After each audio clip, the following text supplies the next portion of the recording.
Who loves rock and roll? I know I do. And our next guest is the Alan Merrill. Welcome to the Thank show. you so much. We made it live. Oh, I was so happy. Yeah, we've been trying to get together for at least the last 6 months, but you've That's been right. touring a lot. What's been Yeah, going I've been on in with you? England and going to Japan in April for to go with Susie Quattro.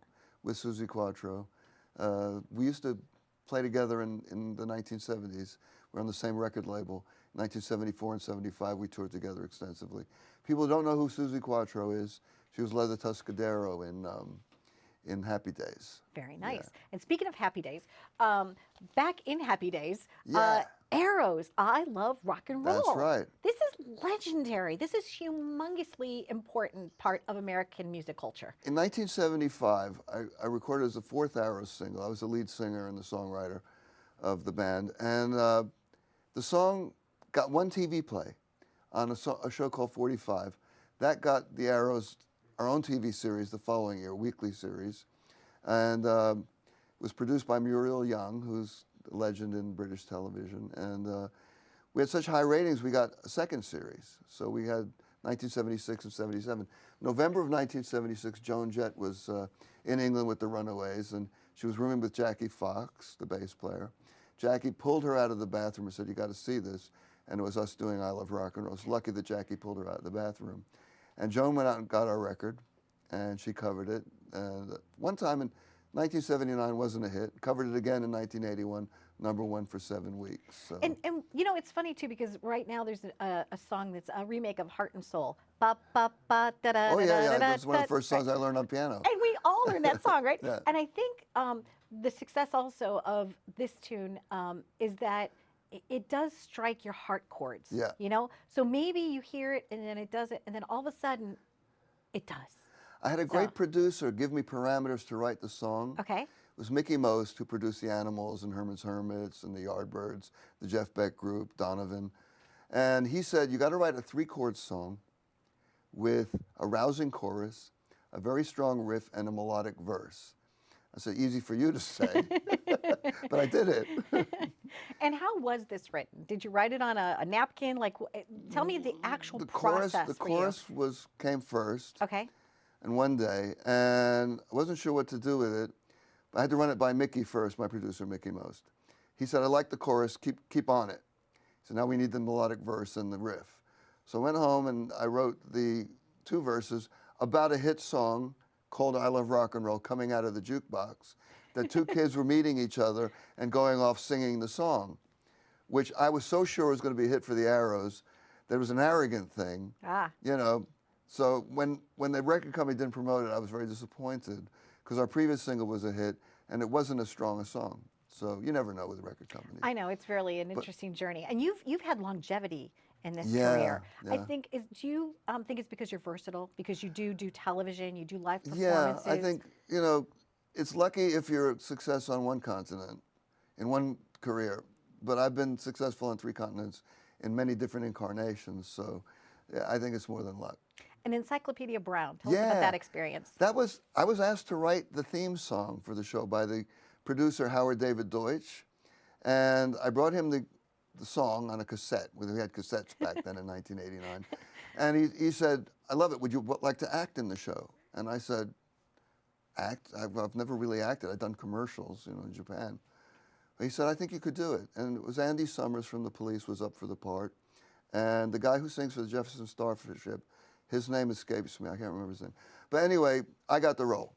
So from just writing the theme song, I got the role acting. People magazine said I was the best actor in the cast. I remember getting a note from Rick Overton, who's a pro, and he said, they mentioned you and not me. You know? It was great.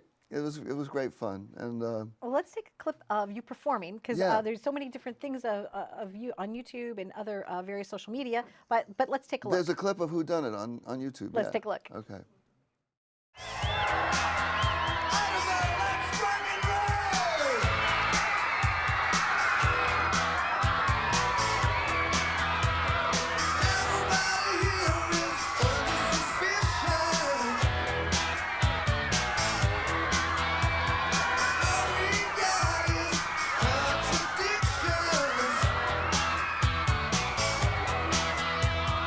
He's excellent. Who done it? You done it. Yeah. I done it. Everybody done We it. done it. We've done it. um, another highlight for you in your career has been what? I wrote a song for my band Runner, which was the band after the Arrows. We were on Island Records. And our first album made the U.S. charts, and I was writing songs for the second album. Wrote a song called When the Night Comes, which we never finished the second album, so it was scrapped for Runner, but I had to deal with ATV Music. They pitched it to a girl named Catherine Howes, a great British folk singer, and she recorded it in 1980, became a small radio hit in England. Then in 1983, Lou Rawls covered it as his album title track in 1983, Epic Records. And it was the first album taken up into outer space by the first black astronaut, Guy Bluford. So my song was broadcast back to Earth as the first songs broadcast back to Earth. Very proud of first, that. A few bars that goes. I know Kyoto well as far as I can. So cool, No right? Gaijin really knows Japan. Yeah. And speaking of Japan, you can't even walk the streets anymore in Japan. Like people just are like, you're a big deal. I'm one of the last surviving members of Vodka Collins. We were the first glam rock band in Japan. And I recorded the first glam rock record in Japanese. But I'm an American. So the lyrics are written by Hiroshi Oguchi. I wrote the song. It's called Automatic Pilot, and Sands of Time was the flip side. And it's a double A-sided hit on EMI Japan. At what point in your journey did you know that you had made it? I ask that question to a lot of performers. I feel like I'm still trying to make it. I haven't accomplished enough. I just keep going for it, you know. And what is it that you want to? What is that next reach for you? What haven't you done yet that you want to do? I have to keep writing songs that I'm happy with. Okay. That's what makes me really happy, is writing a song and have it come out in the recording as I imagined it when I wrote it. Because I still write on acoustic guitar or piano. And I go in and I lay it down with a click track in the studio.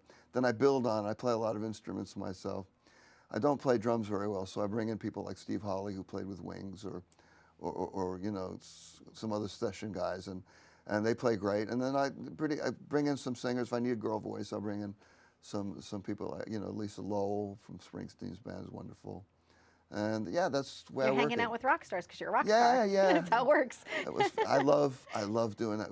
We sang together in Central Park a couple of years ago in the summer at the Mississippi Day Picnic here in New York. And we did All Right Now, and the harmonies were just amazing. Singing with Lisa Lowell, such a thrill. And give us a couple bars of that. All right now, baby, it's all right now. Fun, right? Big hit, yeah. Written by my friend Andy Fraser and Paul Rogers from the group Free. Yeah. So your journey has been tremendous. Yeah. Your parents or people of influence in your life. My mother's a jazz singer. That's what I was going to say. Alan Merrill, yeah. So you got a lot of inspiration early on. Well, I was indoctrinated with jazz. I mean, I was sleeping in jazz clubs when I was a little boy. So the music just washed over me. And people like Billie Holiday had me in their lap while my mother was on stage. And Sarah Vaughan remembers rocking me when I was a baby. So, you know. That's all you know, really. Yeah. Right? So, I mean, I was brought up literally in music, but it was jazz. So didn't I just go and write I Love Rock and Roll to piss off my parents? Can I say that word? Yeah, it's totally okay. Well, maybe you should just write I love jazz. I love jazz. My mother has thought about another dime. My mother has thought about recording it that way.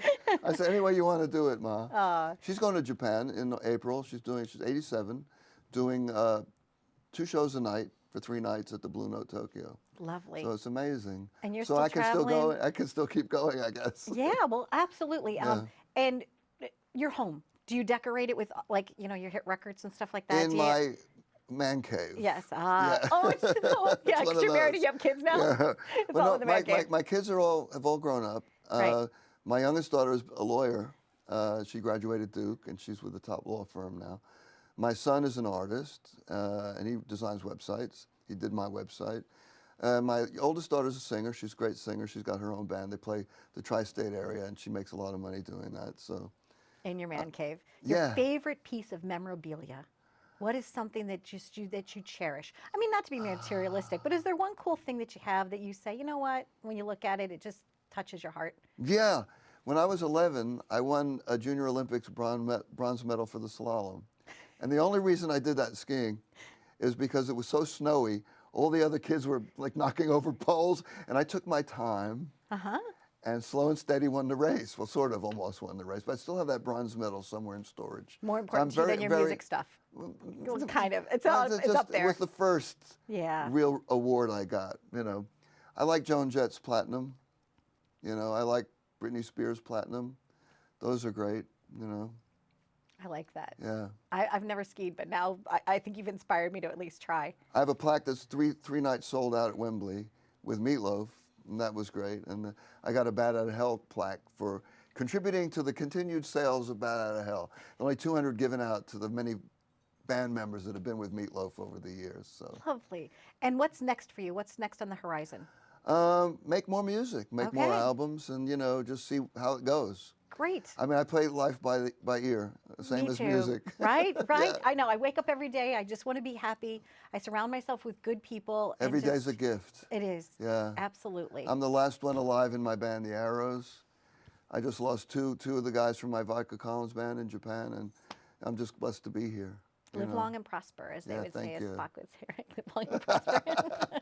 Bless you. Ellen, Thank thank you. you. I've been wanting to have you on for Lovely months. talking to you, Donna. Happy Thank you so journeys. much. And I hope sometime I'll be able to like sing up on stage with you sometime. I would love to just Excellent. join in for a song Please or two. do. So, all right, Yeah. thank you. You come sing I Love Rock and Roll with me. I would I always be have guests honored. come up and do that. I would be honored. There you go. Right let you here know. today, Alan Merrill, and I Love Rock and Roll, and we know you do too. Thanks for watching. Live it up.